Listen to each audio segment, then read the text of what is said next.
السلام علیکم دوستوں.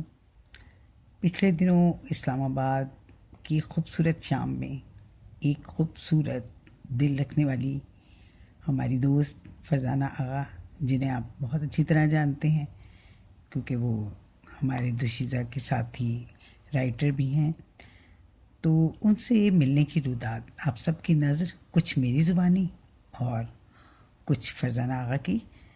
تو چلتے ہیں اس شام کو پھر سے یاد کرتے ہیں. مجھے دوست کبھی تنہا نہیں ہونے دیتے، خواہ وہ کسی اچھی کتاب کی صورت ہوں، قلم کی طرح، یا پھر پھولوں اور پودوں کی طرح. ایسے میں اب اکثر خیال آتا ہے، سمجھ بھی آنے لگا ہے کہ ملنے، گلے لگنے اور باتیں کرنے کے ساتھ ساتھ روحانی تعلق بھی اگر ہو تو کیسے روح کو شفا ملتی ہے.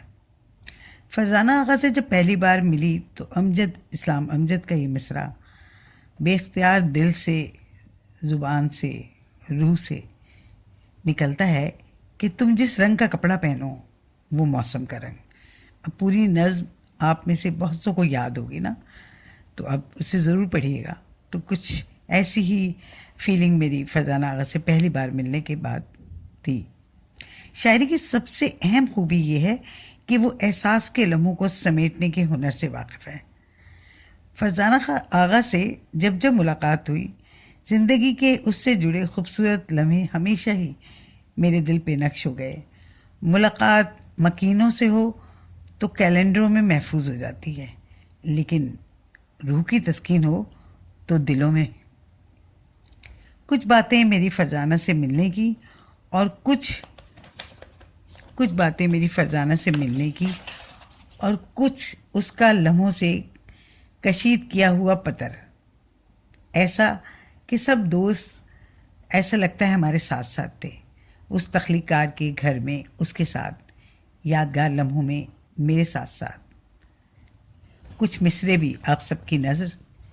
لائنیں کٹتی رہیں لفظ بدلنے کے سبب، لائنیں کٹتی رہیں لفظ بدلنے کے سبب، کوئی تحریر مسلسل نہیں ہونے پاتی، حاصل عمر یہی چند ادھورے خاکے، کوئی تصویر مکمل نہیں ہونے پاتی.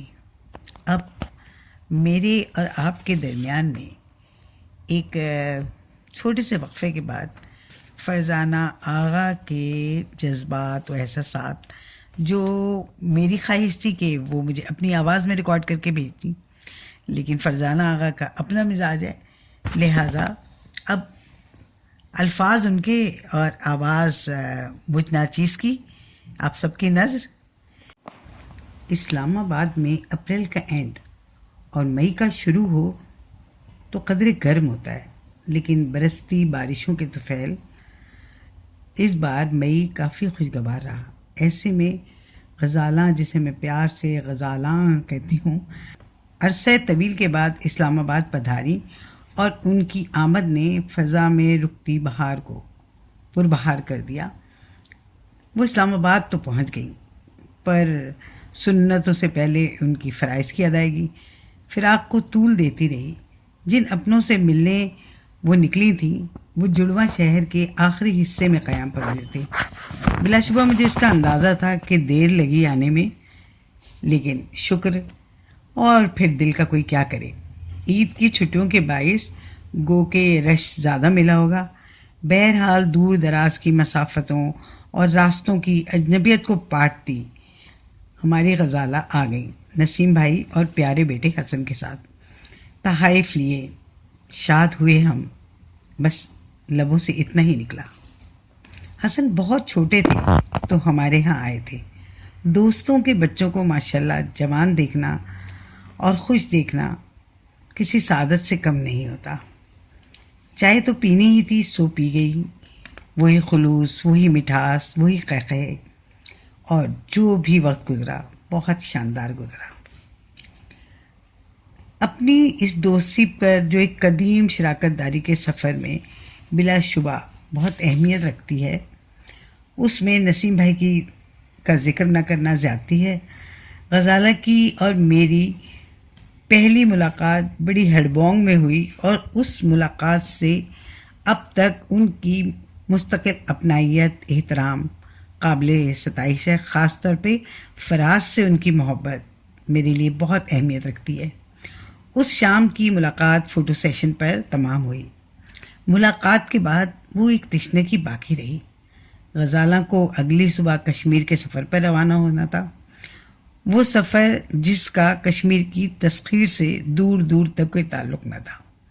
بہرحال رات کو گھریلو امور کو نسبتاً جلدی نمٹاتے ہوئے چابی اٹھائی اور چینا کو اطلاع عام سے نوازا. غزالہ کے گیسٹ ہاؤس جا رہی ہوں، واپسی میں دیر بھی ہو سکتی ہے.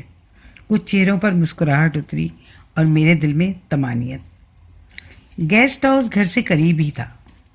پھر تو ہم دونوں نے بہت سی باتیں کی، یعنی باتوں کے انبار ہی لگے جن سے دور نسیم بھائی کشمیر جانے کی تیاری میں مگن تھے. ہماری بے تکان گفتگو کا گواہ ٹیرس میں استادہ چیڑ کا اونچا تنہا درخت بھی تھا، جس میں سرما کی بچی کچی ٹھنڈی ہوا بھی سرسراتی تھی.